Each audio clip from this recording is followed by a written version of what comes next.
All lights share three things: color temperature, lumens, and wattage.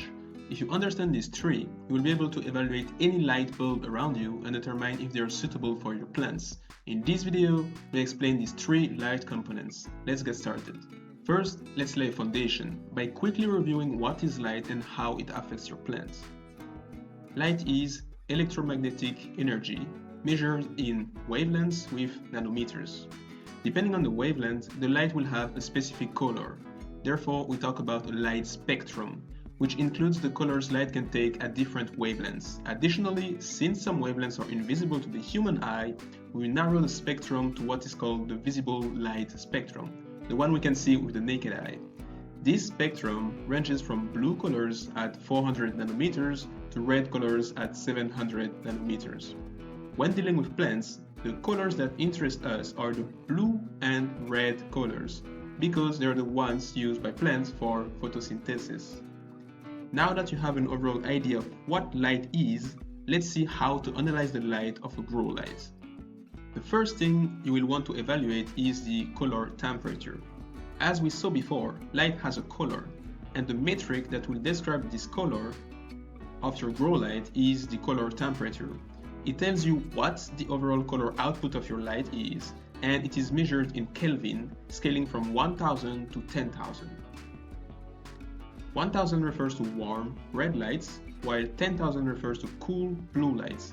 This color temperature of your grow light matters because light colors affect how plants grow.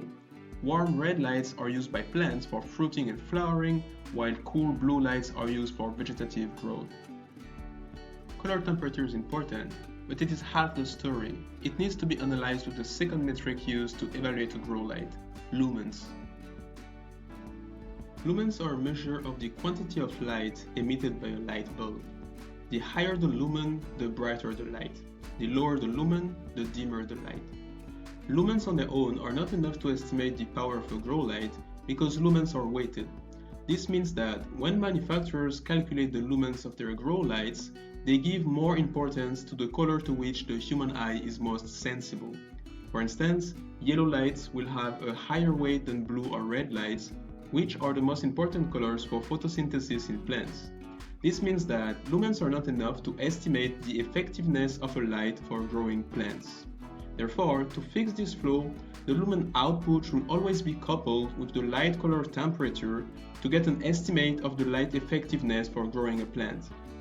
Keep in mind though that different plants need different light intensity and the color's requirements changes with the growth stage in which the plant is. For example, growing seedlings usually requires a Kelvin temperature of around 6500 and a light output of around 3000 lumens per square foot. Of course, this implies that the distance at which you hang your plant is correct. If the light is placed too far, the light reaching the growing space or your plants will be weaker.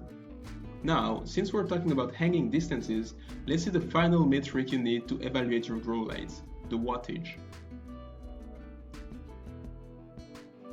A common mistake is to use wattage as a measure of light output. This does not work because light bulbs have different efficiencies when consuming electricity.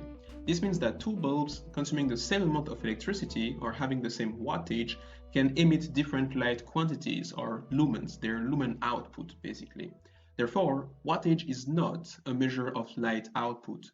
Wattage is simply the power consumption of your grow light, and it is used to determine its efficiency, measured in lumens per watts. This efficiency is important for two reasons.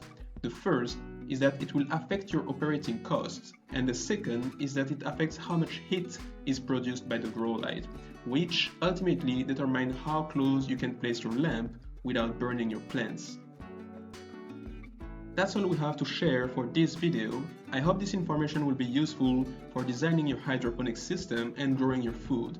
Thank you for watching and see you next time.